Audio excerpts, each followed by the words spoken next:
26 నాడు చెప్తున్నా, రాజ్యాంగం మీద ప్రమాణం చేసి చెప్తున్నా, రాత్రి కల్లా రైతుల ఖాతాలలో టింగ్ టింగ్ టింగ్ అని పడతాయని పడ్డాయని ఎక్కడైనా పైసలు మండలానికి ఒక ఊర్లో పడ్డాయి.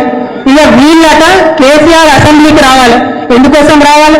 మీరేమైనా చక్కనైన పనులు చేస్తే, మీరేమైనా తెలివిగల పనులు చేస్తే, మీరేమైనా నిజాయితీతో పనులు చేస్తే, మీరేమైనా ప్రజలకు పనికొచ్చే పనులు చేస్తే ఖచ్చితంగా కేసీఆర్ గారి స్థాయిలో రావాల్సినప్పుడు వస్తారు, అడుగుతారు, కడుగుతారు.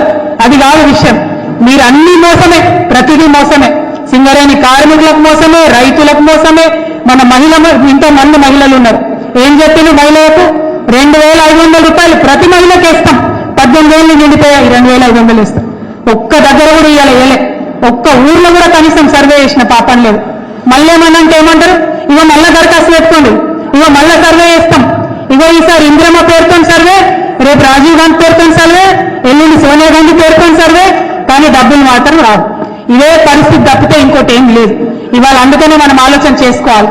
ఇవాళ ఉన్నటువంటి ప్రభుత్వం ఏంది, దాన్ని ఎట్లా ఎండగట్టాలి, తప్పకుండా మనం ఆలోచన చేయాలి. పెద్దపల్లి జిల్లా నిజానికి ఇది తెలంగాణ నెత్తి మీద నీటి కుండ లాంటిది. ఇదే పెద్దపల్లి జిల్లాలో కాళేశ్వరం ప్రాజెక్టు కట్టి తెలంగాణను 1 కోటి ఎకరాల మాగాన్ని చేసుకున్నాం మనం. కానీ ఇప్పుడేం చేస్తున్నారు? ఆ కాళేశ్వరంలో మేడిగడ్డ కొంచెం రిపేర్ వచ్చింది కాబట్టి నీళ్ళని చెప్పి మొత్తం తెలంగాణను ఎండబెడుతున్నారు. అంతకుముందు ఇక్కడ కాళేశ్వరంలో, మేడిగడ్డలో, మనం అన్నారంలో, సుందిలలో నీటి మట్టం సంవత్సరం పొడవునా నిలువ ఉంచేది. దాంతో ఏమైంది? మొత్తం పెద్దపల్లి జిల్లాలో నీటి మట్టం పెరిగి రైతులు మంచిగా పంటలు వేసుకొని అద్భుతంగా పెద్దపల్లిలో పంటలు పండించుకున్నారు. కానీ ఇవాళ మేడిగడ్డ బాగలేదన్న పేరుతోని కనీసం నీటి నిలువ లేకపోతే శ్రీపాద ఎల్లంపల్లిలో ఇవాళ ఓన్లీ 16 టీఎంసీలకు పడిపోయింది నీటి మట్టం. మరి యాసంగిలో రైతులకు ఎంత గోస అవుతుందో, తాగడానికి ఎంత గోస అవుతుందో, నీళ్లకు పరిశ్రమల పరిస్థితి ఏందవుతుందో ఆలోచన ఈ ప్రభుత్వానికి లేదు.